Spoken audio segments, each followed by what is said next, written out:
Breaking news. ఇప్పుడిప్పుడే కొన్ని ముఖ్యమైన అప్డేట్స్ అయితే రావడం జరిగింది. మరి మొదటిసారి గనక ఛానల్‌ని చూస్తున్నట్లయితే సబ్స్క్రైబ్ చేసుకోలేని వాళ్ళు ఇప్పుడే సబ్స్క్రైబ్ చేసుకొని పక్కనే ఉన్న గంట సింబల్‌ని నొక్కి ఆల్ అండ్ నోటిఫికేషన్ మీద ట్యాప్ చేయండి. తద్వారా మేము పెట్టే ప్రతి ఒక్క అప్డేట్స్ అనేది పొందగలుగుతారు. ఇక ఈ వీడియోని లైక్ చేయండి. మీరు లైక్ చేసినట్లయితే ఇటువంటి మరిన్ని అప్డేట్స్ అనేది మీ ముందుకు తీసుకురావడం జరుగుతుంది. ఇక ఏమాత్రం కూడా ఆలస్యం చేయకుండా వివరాల్లోకి అయితే వెళ్ళిపోదాం. స్కిప్ చేయకుండా వీడియోని చివరిదాకా చూసేసేయండి.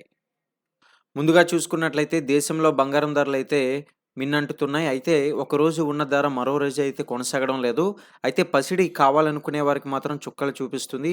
ఎందుకంటే గతంలాగే తగ్గినట్టే తగ్గి మళ్ళీ మరుసటి రోజుకే రేట్లనేది పెరిగిపోతూ పోతుంది. అయితే దేశంలో బంగారం ధరలైతే ఇవాళ స్వల్పంగా అయితే పెరిగాయి. మార్కెట్‌లో 10 గ్రాములు 22 క్యారెట్ల బంగారం ధర గనక చూసుకున్నట్లయితే రూ. 10 పెరిగి రూ. 61,360గా అయితే ఉంది. అయితే అదే సమయంలో 10 గ్రాముల 24 క్యారెట్ల బంగారం ధర రూ. 10 అయితే పెరిగి రూ. 66,940గా అయితే నమోదైంది. ఇక వెండి ధర చూసుకున్నట్లయితే గతంలో రూ. 300 అయితే తగ్గింది. మరి ఈ రోజు కూడా రూ. 100 అయితే తగ్గి రూ. 77,100గా అయితే పలుకుతుంది.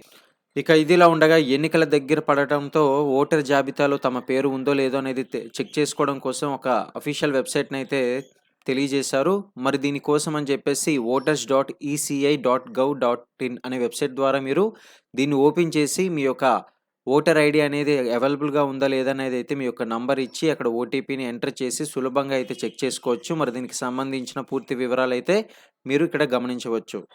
ఇక వెదర్ అప్డేట్ చూసుకున్నట్లయితే దేశంలో ఎండలైతే మండిపోతున్నాయి. ఇప్పటికే బాగానే ఉంది అనుకున్నప్పటికీ మార్చ్ చివరి వారంకొచ్చేసరికి ఎండలైతే భగ్గుమంటున్నాయి. ఇకపోతే ఈ ఏడాది మార్చ్ ఆఖరి వారంలో అధిక ఉష్ణోగ్రతలు, వడగాలులు వచ్చే పరిస్థితులైతే ఉన్నాయి.